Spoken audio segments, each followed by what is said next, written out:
Welcome to the Sustainable Travel Podcast. This is a podcast that interviews a range of different travelers from different backgrounds to see what sustainable travel means to them. Today, I am here with Merel Muller, a queer disability justice activist, feminist, and wheelchair user who is also a passionate environmentalist. So, hi, Merel. Hi, thank you for having me. No problem. I'm so excited to have you here. We have a lot in common, actually. That's great. I'm really happy to be here and really excited to see what we're going to talk about today. Me too. I think it's going to be a really good conversation. It's obviously leading on from, I was just saying to you now, last week we had Renee Bruns from Wheels Travels on, and as another wheelchair user as well. I think this is going to be a really different conversation. So I'm interested to see how this all pans out. But Merel, tell us to start off with a little bit about you, what it is that you do and how you got into it. Yeah. So I'm a disability justice activist and I'm also queer. I'm a lesbian. And well, I mostly got into activism. I'm also political active here in the Netherlands for the Party for the Animals. And I got into like the activism and everything a couple of years ago, Yeah. when I got really sick and started sharing my story online. But it became a little bit bigger than I thought it would. Yeah. And now I'm sharing about disability, but also about a range of other subjects, mostly also about the environment. I've been passionate about that for like as long as I can remember. I found it important to be very mindful of things I do, which could impact the world around me. Mhm. And yeah, I really can't remember how that started, really. But it's kind of something like my sister also has that. So I think it's just something that happened within our family. Yeah. Um, but it's really great to see like the impact it has when you're also disabled and when you're trying to, well, do your best, because in the end, I think we're all just doing our best. Yeah. And sometimes that's all you can do. Yeah, definitely. I think, well, look, lots I want to talk about there. But so the party that you're involved with is Party for the Animals, did you say? Yeah. Cool. Is that like a vegan party? Well, we're not like vegan Okay. in essence. Like a lot of us are vegans, Mhm. but the party in itself, it's not like going towards veganism because we want to be open to all. Yeah. We're a political party. We're also in parliament. We have three parliament people in parliament right now. And they're great. We have representatives over all of like layers in our democracy. So in our just provinces, parliament, also in the European Union, like Wow. basically everywhere. So yeah, we're not like a big party. Yeah. We are within like numbers and members, but we are pretty represented, so that's nice. That's really cool. I didn't know that you did that. So thank you for sharing that with me. And I love how you say that you're just open to like basically anybody who wants to get involved. It's that I think that more parties should be doing that and more kind of more spaces within environmentalism, I think, should be a bit more open to letting everybody in my opinion. Yeah, yeah, it should be less about doing everything perfect. Because if we have this, like, if we have one person doing everything perfect, that's not enough. If we have like 20, 50 people doing a little bit, Yeah. that already helps. But in the end, it's about systemic change. Yeah. So the system needs to change. Yeah, I totally agree. I really agree with that. And I love when you said as well that you started sharing your story and then it kind of just got like so much bigger than you even imagined and like snowballed. Because I think you represent a lot of things, right? You speak to a lot of people and you have a lot of hats. You're wearing a lot Yeah. of hats. And I think that's a really good thing that like we don't always consider how much we mean to people when we're just like being ourselves. But you've got a lot Yeah. of things that you're shouting out for people. Like, as you said, you're part of the queer community, you're a wheelchair user, you've got a disability, I think you are vegan as well. And you're like, there for the animals, into sustainability, like all of these things are just like, they're not being represented enough. Yeah, and even in one person, like it's really hard Yeah. to like you're being almost forced to choose which one you want to speak out about. Yeah, Uh, that's so true. and I'm trying not to choose. But people are kind of forcing me to choose to talk about disability more than anything else, which I love sharing awareness and spreading awareness and just making people more aware of all the issues within disability, Yeah. but also trying to make it more intersectional. Yeah, and also just intersectional, I guess, within disability itself, because it's such a complex and compound Yeah, topic. Like, it's like so many disabilities and so many facets of disability you could talk about. yeah, definitely. Yeah, I think one of the reasons I wanted to talk to you is, I mean, besides the fact that you're fabulous, I couldn't find any like disabled travelers who were also talking about the environment so passionately. And that for me, that was something that I was like, I know these people exist. Like I know they exist. I know they're out there, and I've obviously met people, but they wouldn't maybe be so confident speaking out. Um, but you are that. So how often do you travel? Where do you go when you travel? And like, what have you been doing recently? Yeah, yeah, I travel about 3 to 4 times a year. It used to be like a little bit more, but with my wheelchair and everything, it just got harder. Mhm. Um, but in December, I went on a 4-day trip to like in the northern provinces of the Netherlands. Nice. Um, and well, it was by bus, which is not my preferred method, but it was just great to see my country in a different way. Mhm. And last May, I went to visit Brighton in the UK Nice. with a couple of friends. Brighton is awesome. Yeah, it is. I absolutely love Brighton. So doing it all by bus in the Netherlands, wow. Are the buses in the Netherlands kind of set up for wheelchair users, or was that a bit of a challenge? Well, this trip was with tour bus because I was going with a group. It was a Nice. group thing through an academy I'm doing. It's a year-long thing about campaigning, political and otherwise. Hmm.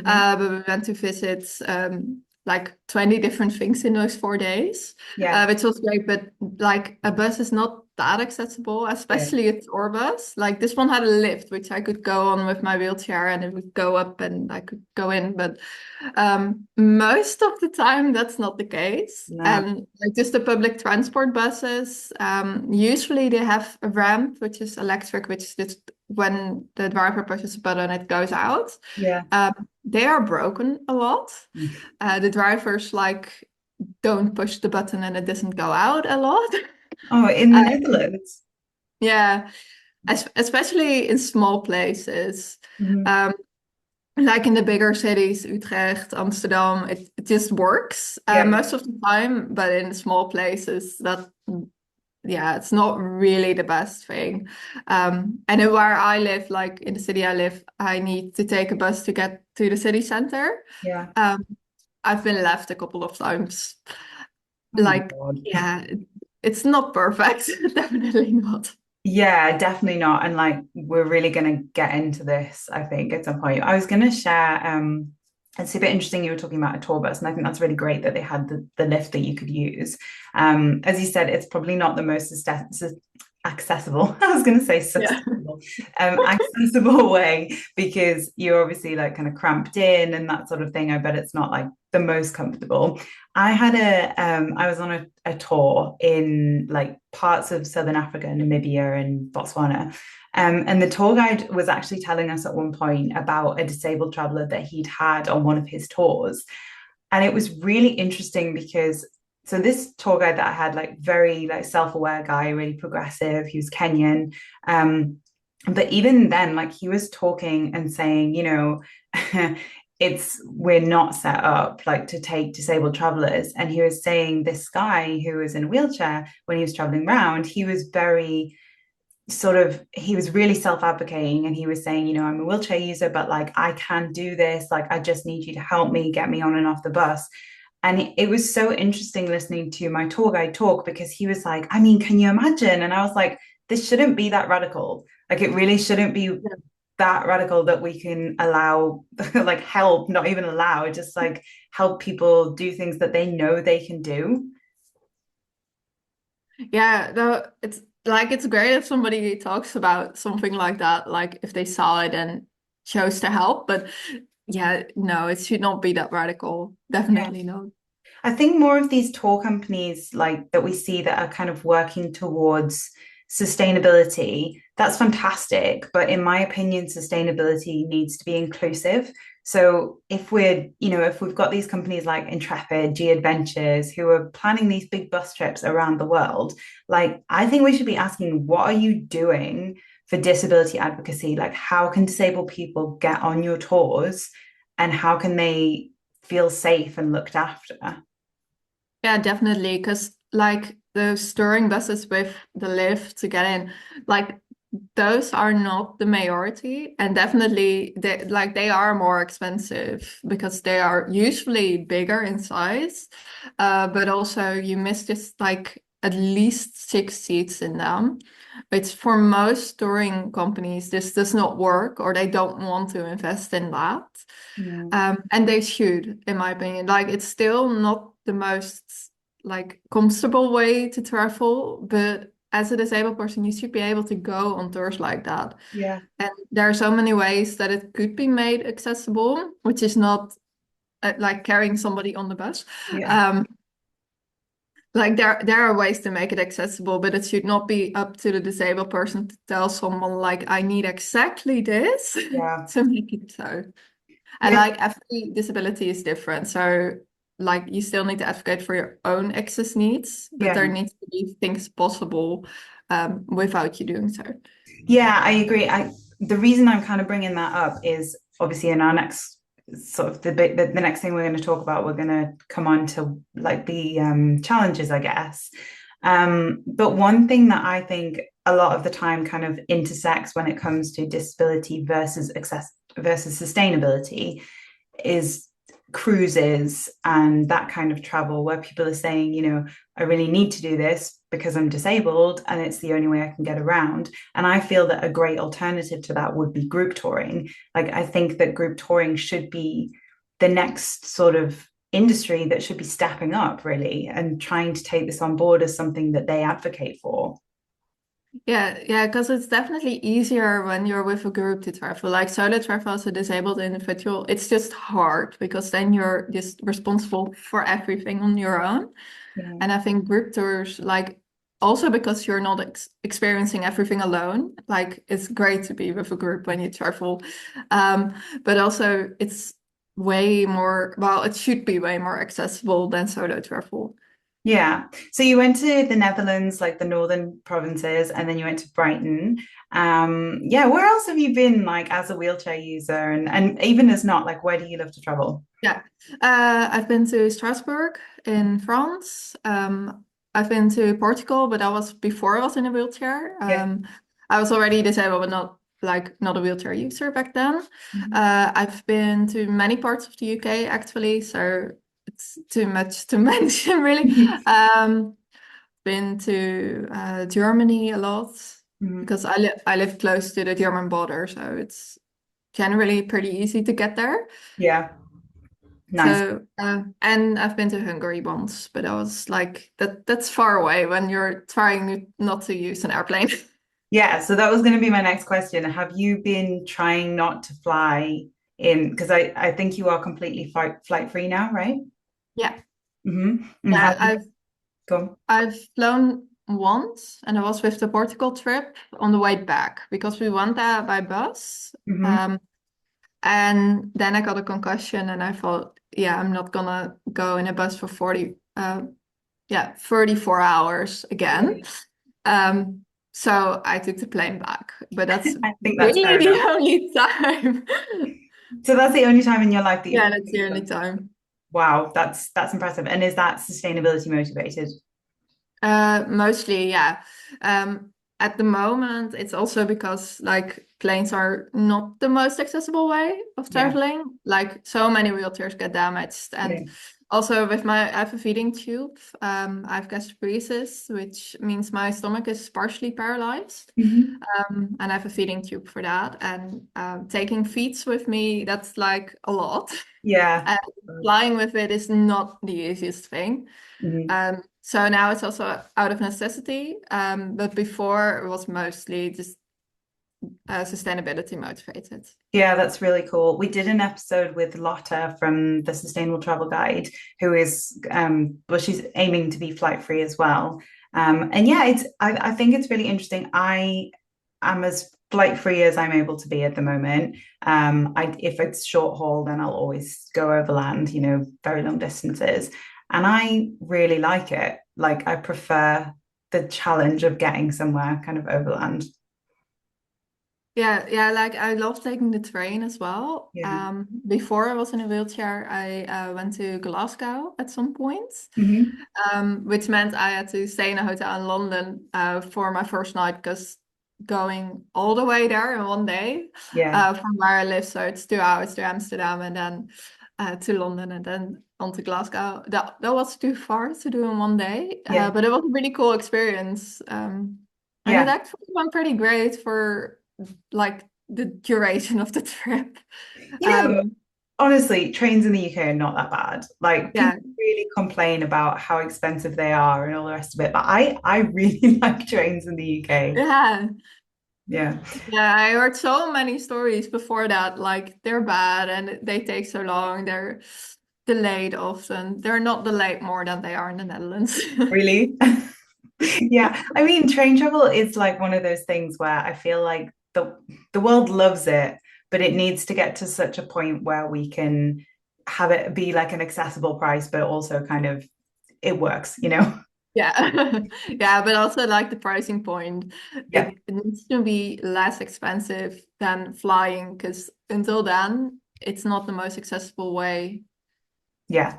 Yeah, we have a real issue, I think, at the moment with these like cheap flights that Yeah. like compete so much with short haul trains. And I hear it so often where people are saying, well, I can't get the train because it's so expensive. And you kind of want to say, well, think about the bus. But as you've said, the bus just isn't the most accessible form of transport. And that's not just for wheelchair users, like it really isn't that accessible. Yeah, like yeah, the bus is just not that comfortable for most people, like no matter who you are. Yeah. I was speaking to someone who's got like I don't know exactly what it is, but she's got issues with her knees. And she was saying, like, I just can't sit for that long, like in that position. And it's super cramped. And yeah, I mean, like we could make this whole podcast be about like public transport and how it needs to Yeah. improve, but but let's not bore people with that. Um, we've kind of touched on this already, talking about like all the challenges within travel. Like I would say you in particular over other guests I've had are someone that's very much into both sustainability and the accessibility aspect. So that like traveling sustainably, I think is challenging anyway. I like to do it, but I know that it does present challenges. But in your opinion, what what are the challenges of traveling sustainably and accessibly? Like how is it kind of either harder or how are there different challenges? Yeah, I think the challenges are different from each other. They Yeah. overlap, of course, but there are many different challenges as well. Yeah. Well, it starts with transportation. Like my preferred method is the train, but if you want to take a sleeper train, that's usually not possible because like especially in mainland Europe, they're not accessible like at all. There's no way to get in them because they're not accessible, not for wheelchair users, but I also know from others they're also not accessible if you're blind or hard of hearing. So if you want to take longer distance, it's not a possibility to take a sleeper train. Mhm. But also the generally trains, it's really hard to find the information on how to get on, how to book assistance, how to get anywhere. And often when you need to change trains, the time between the two trains is too little. Yes, yeah, it's like often too short, like it's often maybe 10 minutes, or if you need to get to another station, which happens if you try to go from Amsterdam to Barcelona in Spain, Mhm. you have to change trains in Paris, but it's at Mhm. different stations, and Paris and their public transport is not great. Yeah. And the time between just you have to change trains, it's not long enough, but also the train to Barcelona does not go often enough. Yeah. So then you have to stay longer in a place than maybe you were planning on, Yeah. uh, which means that places that you would maybe try and go by train, you may have to choose to fly instead because it's just not feasible otherwise. Mhm. But also like flying is also not really accessible because of like, as I said, how many wheelchairs are damaged with my feeding tube. Just taking medicine on a plane is also not the easiest. Yeah, All of those things. So there are many ways in which travel is not the most accessible thing. But for now, for me, taking the train is the most accessible way with my medicine, with my feet, with my wheelchair.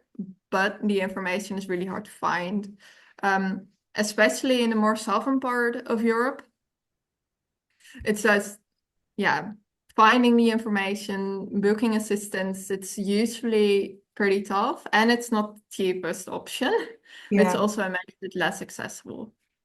So this is all really interesting, and if you don't mind, I'm just going to like break it down for maybe people who aren't like as aware of this kind of thing. So firstly, we've got like the issue of flying not really being very sustainable, but additionally, it's not super accessible for a wheelchair user because you've got like all these extra things you need to take on versus someone who's not in like a wheelchair user.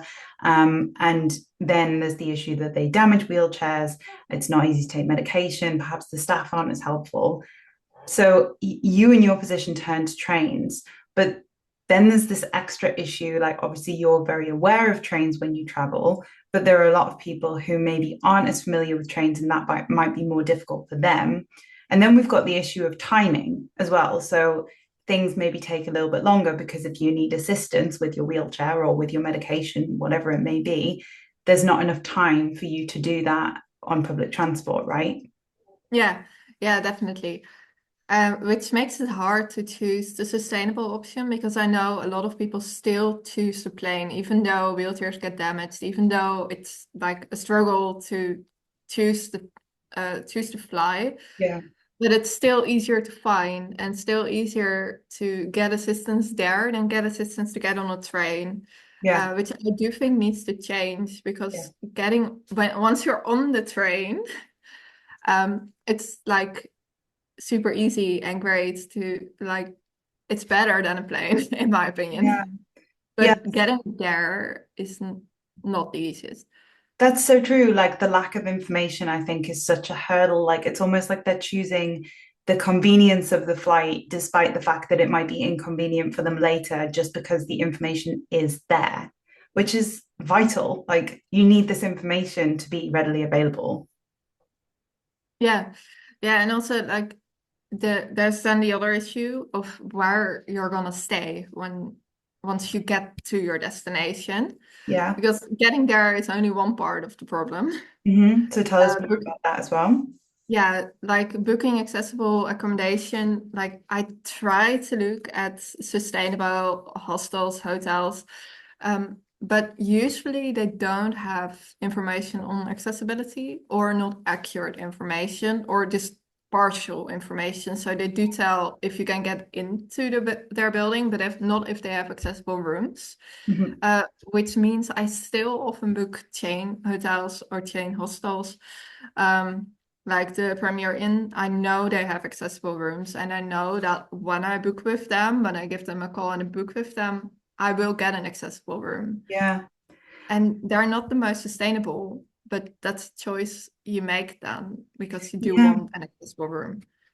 And it's that is so basic, right? Like maybe it's not, maybe I'm just like not aware of that, but because like so I used to be a travel agent, and it was like absolutely basic that you would ask the client like, do you need an accessible room, do you need like anything extra when you're there. It was like the first thing they teach you when you're becoming a travel agent. It's like you need to ask about access needs, this kind of thing. So if a hotel is not providing that like extremely basic information, that's not very good, even if they are sustainable, even if they are, say, an eco hotel. Yeah, so even if they are an eco hotel, even if they are like really, really green, then it's not inclusive. Like we have to have this space where everybody can use you, otherwise you're just not sustainable, in my opinion. Yeah, exactly. And also, like, I think sustainability is often looked at only from an environmentalist point of view, Yeah. but like in the end, you want to be able to have everybody um, do their share of things, but also use the things that are sustainable Yeah. to make the world a better place in the end. And when things are not inclusive, people won't use them. Yeah. And if things are not convenient, people won't use them. So it's the same thing as like if you haven't got this information on your train websites, how much more sustainable are you really? I think we talk a lot about sort of feminism being intersectional, but in my opinion, sustainability needs to be intersectional because that like you just summarized it really well. Like if it's not open for everybody to use, then people won't use them. So it's not actually helpful in any way, it's not sustainable. Yeah, exactly. And also, like, if it's not open for everybody and you're just trying as a disabled person, it's already a hassle to Yeah, travel anywhere and you want to explore a new place. Like, I usually really do, or go back to an old one that you loved. You will choose a place you know for sure that's good. yeah, Because I have done it before, chosen a sustainable option, which I had called beforehand to ask because their website was not um, it was not clear. Yeah, clear enough yeah, on their accessibility. And it turned out there was a reason for that because the room was not actually that accessible. yeah, Um, and when that happens once to someone, you know that that person will probably choose a chain they know is accessible next time. yeah. Even as well with like attractions, where the amount of times where you go somewhere and it says, yes, we're accessible, but then it's got like one little step. And it's like, okay, so Yeah. tell me again Yeah, how or they say it's accessible and the entrance is, but there's no accessible bathroom, or when you get inside, a lot of things have to be pushed aside for you to get in. yeah. Like that's not accessible. Yeah, yeah, it's not, and it's like almost embarrassing. It's like demeaning for someone who has to sort of say, can I use your bathroom? You know, Yeah. can you move all these boxes so that I can like use your accessible bathroom? I definitely think that's really true. So obviously we covered like a lot there, which is great. I think it's really good to be aware that there are all these different factors that go into when someone's choosing either a place to stay or a method of transport. And it's fantastic that you're choosing, the train, trying to choose like these sustainable, accessible hotels when you can. But I also think it's a really good point when we're looking at sustainability, whether it be environmental or to do with local economies, local people to consider like there are these additional factors that go into it, and it's not necessarily just for people with disabilities, it could be for various other people, but these additional factors go into it that mean that people can't always make sustainable choices even if they're like always thinking about sustainability like you are. Yeah, I also think like neurodivergent people, it's really hard if you get the idea that everything has to be perfect when Yeah, you're trying to be sustainable. And a lot of disabled people also have some sort of neurodivergence, which if you're trying to be sustainable and you feel like you can do it right, a lot of people will just stop trying. yeah, And I think that's really sad because, like, as I said before, every little thing helps, and sometimes your best is just everything you can do. yeah. So choosing the not as sustainable option, but trying to do other things as sustainable as you can, sometimes that's all you can do. Yeah, I'm like a massive advocate for this because when I first started getting into sustainability, I was like pushing myself harder and harder and harder and being like, I need to do more, I need to do more. And you do get into this cycle of being like, if I'm not perfect, then it's not good enough. And you'll appreciate this as someone who's also in the sustainability space.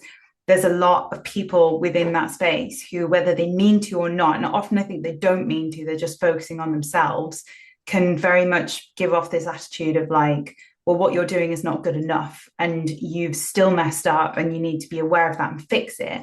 And while that's true, it's really off putting when you're getting started and someone's saying you're not doing good enough, you're not like at my level. And I think that we really need to make a bit more space for people to not even make mistakes, like for them to understand that they're still being sustainable just because they had to make potentially a less sustainable choice somewhere. Yeah, also like choosing to learn to start with sustainability is a big step for a lot of people, Yeah. especially if you know that you can't do everything because of a disability or for whatever reason. Mhm. And I think the online community can be very intimidating in Yeah. that. And like also have been there trying to do everything perfect. And it's not good for your mental health, but it also is not helpful for you or for anyone. Yeah. Yeah, you're right. What you said at the beginning is so true that like if we have one like one perfect shining example of sustainability, well, great. Like that's not really helping. We need a lot of people who are just trying and doing their own little thing and trying to get it right and educate. Yeah. Yeah, exactly. hmm so that kind of leads me on to the next question I was going to ask, which is how do you think like disabled allies can help kind of educate or spread the word, or just like when, if you know, for example, if they're traveling with a disabled friend or they know of somebody else who's traveling, like what can they do? Or what can people in the sustainability space do to help? I think the first step is to recognize that all disabilities are different. So our access needs are different, which means that whatever one person tells you may not necessarily help another one. Yeah. Um, so I think that's step one. But if you're traveling with someone, I think the first step is to just ask what the access needs are and see if you can like use those, because those are step one, priority one are the access needs.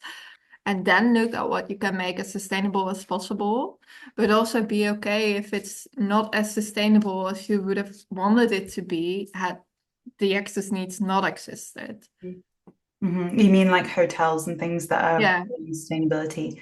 Yeah, that's a good point as well. Do you want to expand a little bit on that?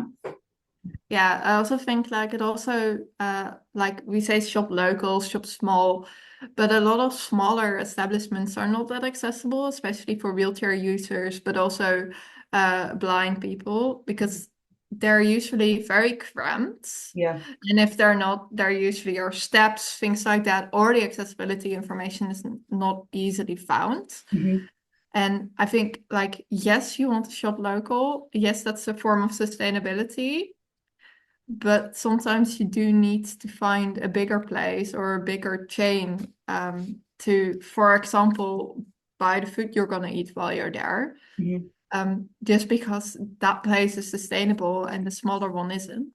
mm Accessible, not Accessible, sustainable. yeah. I keep Accessible, using the them smaller differently one as is. well. Yeah. Yeah, that's a good point. Or I think like if you perhaps need to use slightly less sustainable building materials to build your accessible room, that's okay because you're still like allowing more people to use your space. You have the potential. One thing I was going to say that I don't know if you maybe like agree or disagree with this, but I think if you're an able-bodied traveler and you spot something, perhaps like I just said, like there's a step down to somewhere, I think a lot of people are kind of scared to advocate for that because they're like, well, it's nothing to do with me, it's not my place. But I would say just ask a question, even if you're not like 100% confident speaking on behalf of someone else. Just say, oh, like, are you fully accessible because I saw this step?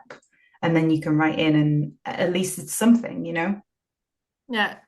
No, I definitely think that able-bodied people should advocate, Yeah. because disabled people always have had to. Uh, Yeah.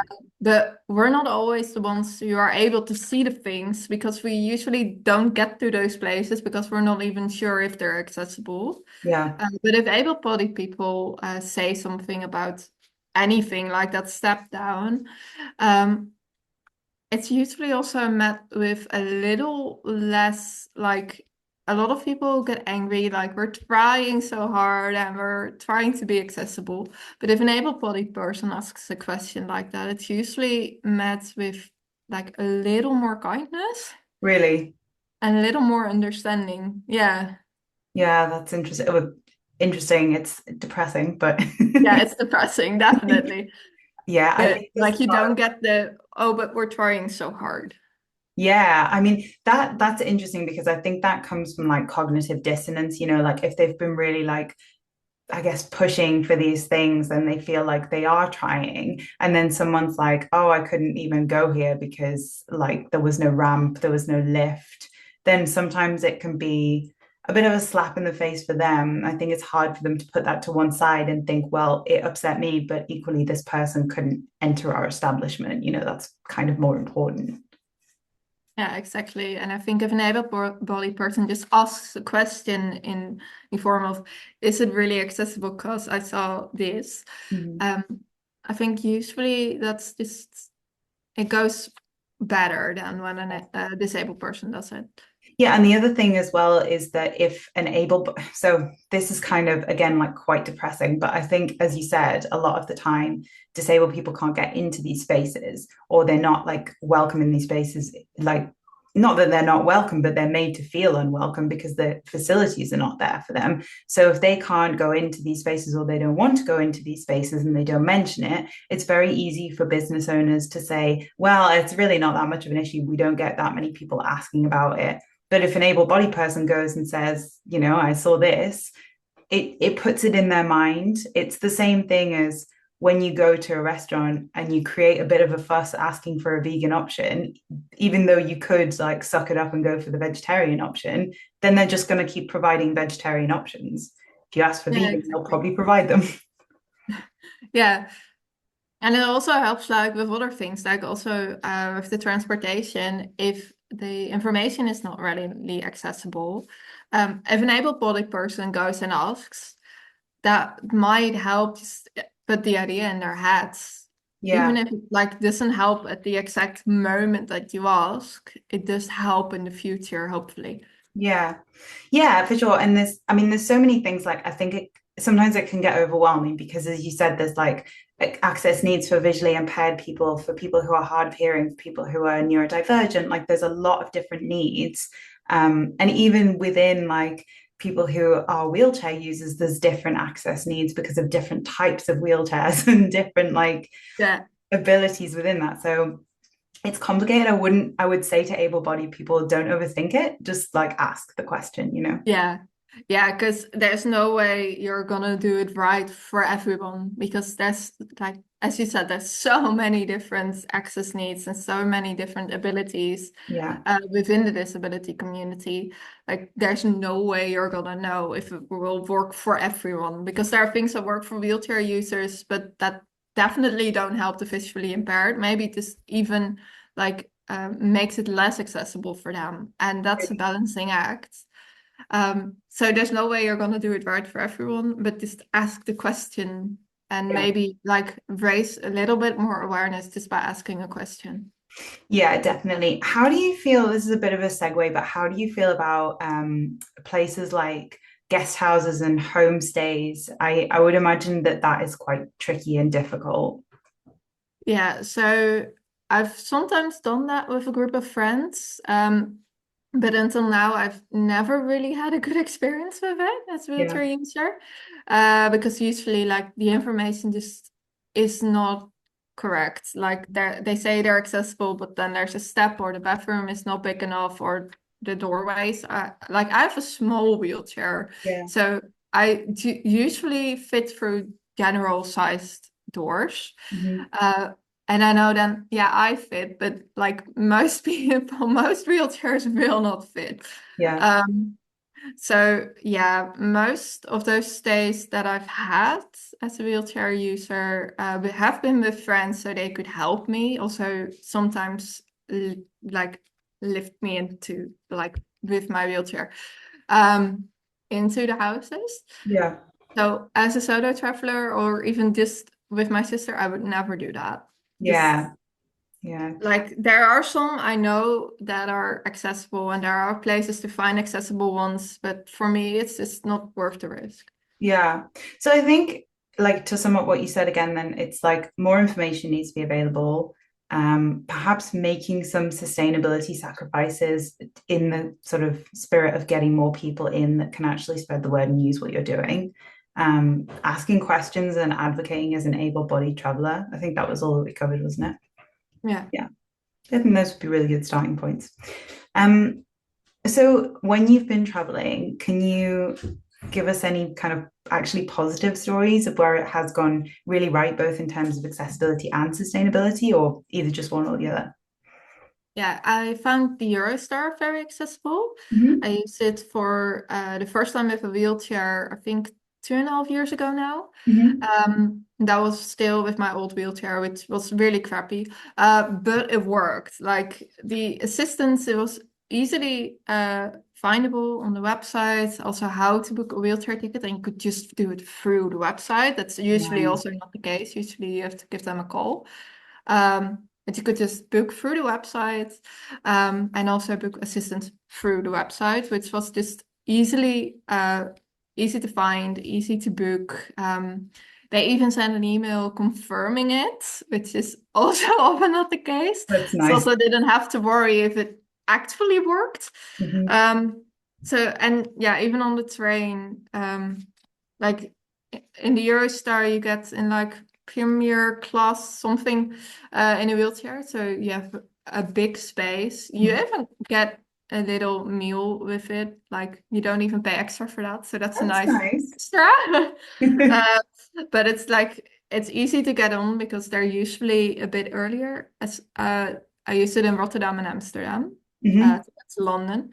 Um, so usually you can get on a little bit early before the other passengers, and Yeah, they're that's just true. ready for They you. come 15 minutes early. Yeah, Yeah, yeah, and they're awesome. just ready for you to get on, so you can just take your time to get on before everybody else needs to. Yeah. And to get off, it was also really easy. Like there was one time, it took a bit longer because there were two wheelchair users, and one Okay. was on one side of the train and the other was on the other side of the train. And there was only one ramp, so I had to wait for them to get to me. Yeah. But like they told us, so that was fine because we knew there was someone there, but Yeah. there was only one ramp. Yeah. So, but yeah, the Eurostar found it great, and also getting to Brighton in May last year. Hmm. Um, like, yeah, we were almost left on the train getting to Brighton. Like that Okay. part was not good. Yeah. But my experience in Brighton as a whole, as a wheelchair user, like it's very, very hilly. Like I would not do that with a manual wheelchair. No. And it's quite, I was thinking of Brighton, it's quite cobbled. Like there's Yeah, cobbled streets. yeah, it is. But the accessibility information overall was pretty good. Yeah. And I was happy. I was with a lot of friends, Lotte being one of them. Um, and they could push me around, especially up those hills. Yeah. But the information there was mostly accurate. Yeah. There were some things we ran into when one pub which told us it was accessible, it was not. Hmm. But the hostel we stayed in was great. It was a YHA hostel. Oh, cool. Yeah. Yeah, and that was actually great. So overall, that was a good experience, even though there were like things that did go wrong. I like that. I like to hear about places that are getting it right. And it also makes me a little bit proud that the UK, one of places in the UK was one of them. Yeah. I feel like with Brighton, it's one of those cities where you can really look to it as like quite a good example. Like it's a very like LGBTQIA plus friendly city. Like it's really It like has a lot of vegan options. yeah, and like it has vegan options. It's kind of like progressive in a way, but it's good to hear that it's also, I mean, it shouldn't be progressive to be accessible, but it's good that Yeah. it is also progressive in that way that it's like giving clear information and like not just ignoring like a really vital part of the community. Yeah, and like yes, the cobblestones like that's not the best thing to go over with a wheelchair. Yeah. But yeah, overall it was great. Yeah. And the Eurostar, you mentioned something that like I didn't even think about there because like the arriving early. So, I mean, there are like most of the trains in the UK will arrive maybe 15, 10 minutes early, but you also get trains that will just arrive and then it's like, okay, on you get. Yeah. And actually like that's a very critical part, like from the tone of what you've been saying to having a good experience as a wheelchair user. Yeah, yeah, get a train that just arrives and then you get and it goes again. That's really scary as a wheelchair user because like, usually you find the assistants and they stay with you until the train gets there and they get the ramp. Hmm.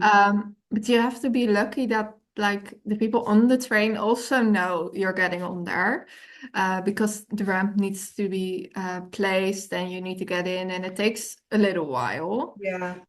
And in the Netherlands, it's okay. Like usually they know and there's been communication and they see you with the ramp when the train arrives, so they wait a little bit. Hmm. Um, but in the UK, I remember London Euston. Um, like when I went to Glasgow, so that was before I was in a wheelchair. Um, in arriving, we had like 10 minutes tops to get on. Hmm. But also to get to the platform and get on the train. Like if you try to do that with a wheelchair, it's too little time, Yeah. really.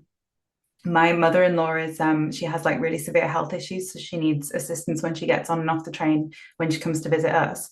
And in King's Cross, so she has like a lung condition, and it's very difficult for her to walk long distances. Yeah. And at King's Cross, the wheelchair assistance and like help desk is at the other end of the station from where she needed to be. And she walked all the way there, and they were like, "Oh, the person's on the platform for you. Like, you should have just waited there." But there was no kind of information about this. And so she went all the way back, and it's obviously like quite stressful for her anyway. By this point, they've announced the train. So 10-minute window for her to get from one end of King's Cross, which is a large station, to Yeah. the other. She was like really panicking. And it meant that by the time she got to us, even though the rest of the journey was fine, she was so like, just worked up and like stressful. It really impacts your whole journey. Yeah, yeah, this is terrible to start your journey that way, but even worry if somebody's gonna be there to help you get off a train. Yeah, yeah, Um, yeah. because like that tends to happen that they don't uh, like send the message through correctly that you're on the train and you need to get off at a certain station.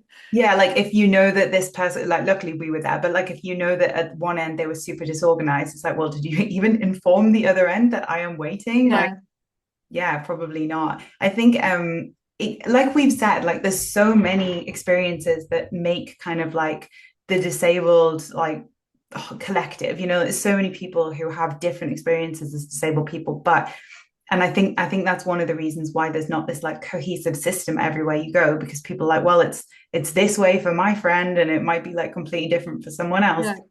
And as you've said, just ask this person, like, what do you need from me? Because most disabled people are really, really good at advocating for their own needs. Yeah, because you have to be, because Mhm. there's no way you're gonna get anywhere if you're not, which is really depressing again. Yeah, and it's really hard for introverted people who just don't want to do that, like, and don't shouldn't have to really. Yeah. Mm. So bringing it back then to our like sustainability aspect, what does the phrase sustainable travel mean to you? I ask this to everybody. It's always really interesting what they say. Yeah. I think for me, it means traveling and going and exploring new places, but also places I've been to before, while caring about like the community living there, what happens when I leave there, Yeah. um, so that I don't leave it in a worse place than I found it. But also caring about like their economic, social, but also environmental impact of going there, but also what I'm doing there. So Hmm. just try to keep it as good for the community living there as possible, but also the impact on the world around it. Yeah, it's like everything. I love what you said when you were like, I try not to leave it like worse than when I got there. So it's maybe for you, it's like having a positive impact on a place. Yeah, but maybe not positive necessarily, but not a bad impact. Okay. I think making a positive impact on a place, like you can maybe make a positive impact on people you meet there, definitely, if you just try and talk with the community, and learn about their experience in the place you're visiting. Mhm. Um, but I don't think like it's possible per se to make positive impact on the whole place you're visiting, but I don't want to leave it worse than how it was before I got there. Yeah, I get what you mean. I think for me, like I really invest in this idea of like regenerative travel. So I love the thought of like going somewhere and maybe like helping out with a project that like plants trees or making sure that you like if you have time, like committing to a project that will be beneficial. It's Yeah. obviously really difficult getting into, voluntourism and all that kind of thing, but I at least try to do like one thing where I'm like, I think that was Yeah. good. Not necessarily the whole community, as you said, but just Yeah. like one little thing. Yeah. Yeah. I think that's a really good way to do it. This has been like super interesting. Thank you so much for coming on and kind of sharing this view. I think when we have somebody who's as into sustainability as you are, and it's like really clear how passionate you are about it and how much you always try and like integrate it into everything you do, it's really important to address that like there's still progress that needs to be made. But I really like how for you it's kind of the more familiar way, taking the train and that kind of thing. It's quite inspiring for people who maybe like wouldn't dare do this first, and then Yeah. they can hear somebody who's like, yeah, I do this all the time, and it's like this happens, but it's okay. Yeah, yeah, I think it's hard when you're disabled to choose to go by train or in a different way that you're not used to, Yeah. because it's just stressful. Like I also find going by train stressful at times, especially when it's disorganized. It's you just told, like yes, it gets stressful, and especially if it's your first time, of like that's scary. Mhm. That makes a lot of sense.